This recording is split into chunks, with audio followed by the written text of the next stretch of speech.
The Power of Now. Chapter 1.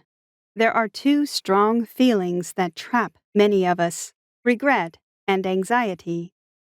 We are either full of regret for the things we did or failed to do in the past, or we are full of anxiety over future events we cannot control. Still, we somehow believe that we can live better, happier lives, even if we are clueless on how to go about it. There are several methods we can apply to resolve the inner conflict we experience. We can develop a healthy relationship with our past, present, and future by exploring the lessons in The Power of Now.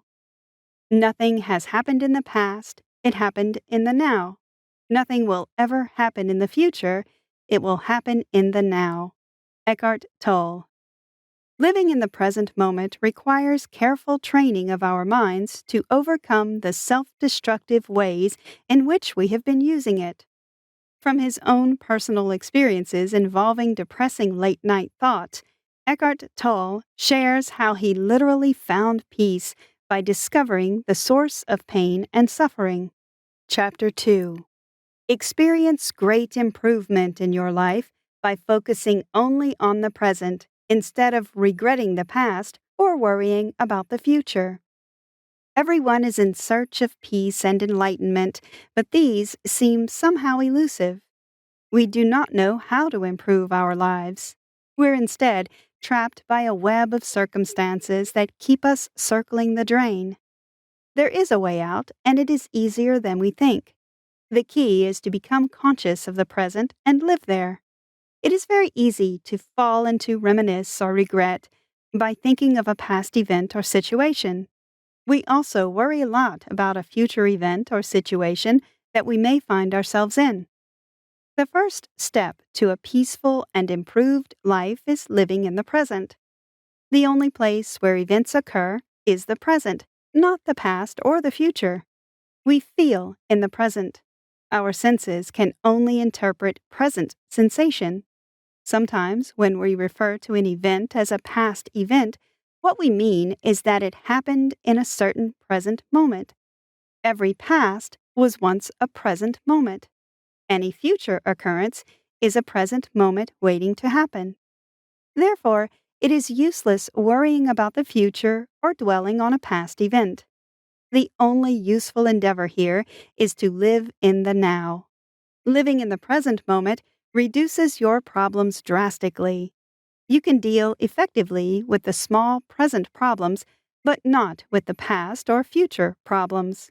For example, if you have a term paper to submit and the deadline seems to be closing in on you, being anxious about the volume of work left to be done or regret over the time wasted in the past will not provide motivation for the task. However, if you start now and choose to solve one problem after another, it will be easier to accomplish the task. Decide to live in the present. Let go of the past and do not be afraid of what may happen tomorrow. Your life will experience dramatic improvements and you will find peace. Chapter 3. Most of the pain you experience comes from within and not from external circumstances. You feel pain because your body is building an internal resistance to an external circumstance that you cannot change. When you are unsatisfied with the situation of things and are unable to change the situation, you feel pain. A past event you regret cannot be changed. Your body will respond to this by feeling pain. Pain comes from resisting situations that you cannot change. On an emotional level, it appears as a negative feeling. On the physical level, it causes a development of what is called the pain body. The pain body is a part of the self that needs you to feel pain so it can survive. Every time you experience pain, the pain body grows. It continues to feed on your pain and grows stronger with each pain you experience. As it grows stronger, it makes you feel miserable and sad. This experience can continue until you become one with your pain body. Consequently, it becomes difficult to let go of the pain because it has become an important part of your life. You have embraced it wholly so that it becomes your identity. To lose the pain will mean to lose your identity. If the pain body becomes your identity, you feel more pain to sustain the identity. Hence, when you feel anger or frustration because of some external situation, your pain body is in charge. It causes you to take actions that will cause more pain because it needs the pain to survive. You blame the situation for your anger and feel pain as a result. After all, it is not your fault. In truth, pain is mostly self-created. Therefore, you can disassociate yourself from it by making a different set of choices. You can kill your pain body by choosing a different course of action when you're triggered to feel pain. Chapter 4. You deprive yourself of happiness when you allow the ego to control your thoughts and behavior. Nobody wants to be miserable, yet many are unhappy. Why do people tend to press the self-destruct button? The answer lies in the ego. The ego unconsciously controls how you think and behave. It is difficult to measure the extent of control that the ego has on your life because it works stealthily. For example, when we reflect on some actions we took in a heated situation, we may notice with regret that we overreacted. But we didn't spot the fact that we had gone overboard while we were in the thick of things. That is the ego in action. The ego acts against your own best interests because its survival depends on your misery. It is a destructive part of your mind that produces misery. People suffer because they have not killed the ego. They engage in self-sabotaging behavior such as refusing to leave a destructive and painful relationship. They do not want to wound their ego. The ego is difficult to detect when it is at work. In a bid to take control of your thinking and behavior, the ego leads you into situations that put you at odds with others. Consequently, you become unhappy, and this becomes a breeding ground for your ego. A clash of egos occurs all the time in households and office spaces. The ego gets in the way of people's desire for peaceful coexistence. They become annoyed and overreact over trivial matters. Give the ego an inch, and it will take a mile. Much suffering comes from ceding control to the ego. Chapter 5. Pay less attention to your mind and focus on your body to enjoy a life free from pain. Pain comes from the mind. The ego resides in the mind. To be free from the destructive effects of ego and pain, you need to move away your attention from your mind and concentrate on your body. Regretful memories and anxiety about the future come from the mind and cause pain. You cannot live in the present because your mind is busy with the past and the future. The solution is to reduce the power of the mind and prevent it from having so much control over our behavior. To do this, we must place our focus on the body. You can free yourself from pain and ego by focusing on your body. The body helps you to seek out what is important in your life because it knows what is best for you. Jesus Christ spoke extensively about the body being a temple. He resurrected and ascended with his body and not just his mind or soul. You cannot ignore your body in your quest to find happiness. The body helps you focus on the things that really matter. Enlightenment comes from being at one with your body. Buddha undertook a 6-year abstinence coupled with fasting in a bid to separate himself from his body. While he felt separated from his body, he didn't find peace or enlightenment in the endeavor. Enlightenment came only when he felt at one with his body. Chapter 6. Detach yourself from your mind and learn to observe it without judgment to be free from pain. Learning to detach yourself from your mind begins with becoming conscious of its power over you. The destructive part of the human mind likes to go unnoticed as it influences thinking and behavior. Therefore, you must learn to observe how your mind operates if you want to be happy. To observe your mind is to ask yourself what your next thought would be. When you focus fully on this question, you'll realize that it would take a while for you to conceive your next thought. This act of observation makes you create a gap in your flow of thought. Repeating this exercise will help you realize how your mind is in a continuous flow of thoughts. You will also learn to interrupt your mind. By interrupting your mind, you also learn to separate from it. Having mastered how to observe your mind, you can now learn to observe it without judging. When you judge, it is your mind that is at work. Meanwhile, the goal is to disassociate from your mind completely. Observe without judgment by acknowledging your mind's advice, but ignoring it. When your body feels like sleeping, for example, listen to it and go to sleep. Your body knows what is good for you at that moment. Your mind may kick in to tell you to do something else, like studying for an exam or reply to an email. Don't judge the voice whispering these instructions as good or bad. Just acknowledge the advice, but refuse to follow it. This practice helps you to notice your mind without allowing it to control you and without judging what it is telling you. Listen to your body and follow its impulse because it knows what's best for you. Chapter 7. Another technique that helps you tap into the power of now is active waiting. Active waiting is a special type of waiting state in which you are fully aware of the fact that something really important could happen at any time and you're ready to catch it. It has an additional advantage in that it helps you get better at separating yourself from your mind and focusing on your body. In a state of active waiting, you are focused on the now. For example, when writing an exam, you cannot afford to be distracted by the regret of not being fully prepared or the worry that surrounds the results. All your focus is on answering the questions before you to the best of your ability.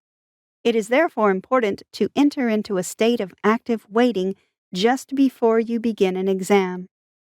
Active waiting keeps you in a state of anticipation of a significant event. This anticipation forces you to be in the present moment rather than the past or the future. Zen masters train their pupils to learn to feel an attack coming with their eyes closed by being in a state of active waiting. Students who are in this state can fully concentrate on their body and sense an attack so they can evade it. Being in a state of active waiting heightens the senses and helps you to become fully aware. Being in a state of active waiting can lead to a good life. Jesus recommended that his followers remain in a state of a servant awaiting the return of their master. The servant waits actively because he does not know when the master will return. The servant is not busy thinking about the past or planning for the future. He is alert so that he does not miss the master when he comes. Chapter 8. Chapter 9. Living in the present is not an antidote for all forms of sadness or hurt feelings. Not all pain or feelings of sadness are avoidable. The fact that you live in the present does not mean you cannot feel pain. Most, not all, pain is self-created. For example, when you lose a loved one, feelings of sadness will be inevitable. People who are still under the influence of their destructive mind can also inflict pain on you. These are examples of unavoidable pain. You cannot lead everyone to the path of enlightenment. What should be your response when feelings of pain or sadness appear? Should you suppress them or live in denial of the pain? No. It is natural to experience feelings of sadness. When you lose a loved one to death, for example, you will mourn them and feel sad. Still, you need to accept the situation for what it is. The acceptance will set you free from needless suffering. It is natural to be sad. It is, in fact, healthy. You should not be ashamed or be made to feel guilty for being sad. When you allow yourself to accept things as they are, it will help you to avoid wasting time wishing things were different. Acceptance is the key to dealing with unavoidable pain. Living in the now helps you to avoid most of the pain that normal people experience, but not all of it. Being present furnishes you with the strength to accept the hurtful realities of life rather than denying them or suppressing the painful feelings. You will be truly free, calm, and peaceful in the end. Chapter 10. Living in the present is not an excuse for mediocrity or living a passive life. It may be difficult to maintain inner peace if your outer life situation is bad. Being present does not mean you should be unwilling to change a troubling situation. It is not a license for mediocrity or living a passive life. When you live in the present, you go through an inner process of feeling and insight. It can help you become active and excellent. These internal processes do not mean that your external behavior should be passive. If you find yourself in a traffic jam, for example, the way out is not to remain there and say you've always wanted to be in traffic. Instead, you will find ways to get out of it without feeling anxious. When you approach an uncomfortable situation with clear eyes and a clear mind, you'll uncover new ways to overcome the obstacle. Being present allows you to tap into the power of now. You will have a constant supply of strength and determination because your inner resources are not busy creating problems. You will have fresh energy to deal with challenges. What seems like problems will be broken down into small situations that you can easily manage. Rather than seeing problems, you will see individual, manageable situations that you can solve one after the other. When you live in and accept the present, you become active and empowered to change each situation for the better. You are not distracted by the past or the future, but are fully locked on to the present. Phenomenal achievements come from being present. Conclusion. Do not overthink things.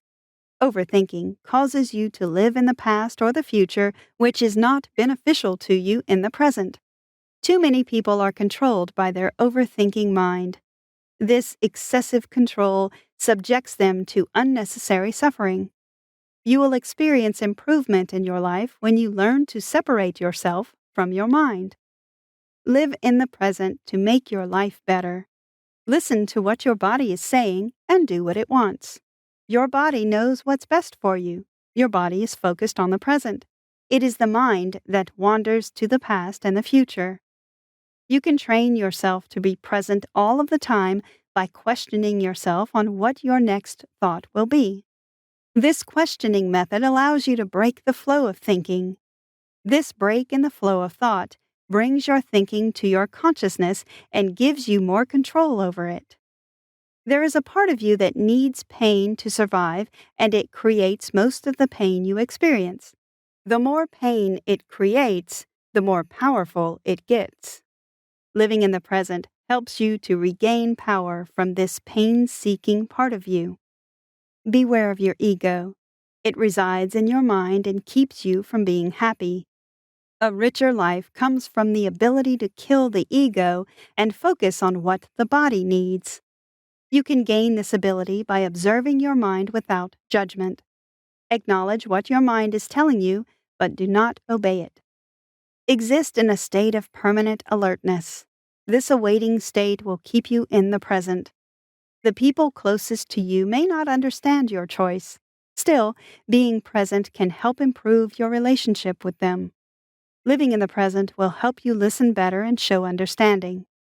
When you surrender to the present, you will become more active and able to change situations for good. You will learn to accept things as is and thus avoid unnecessary pain and suffering. Try this. Listen to your body to overcome the power of your mind over your life. For the next few days, try to do whatever your body demands at every point in time. See what happens. Observe how it keeps you from thinking of the past or the future.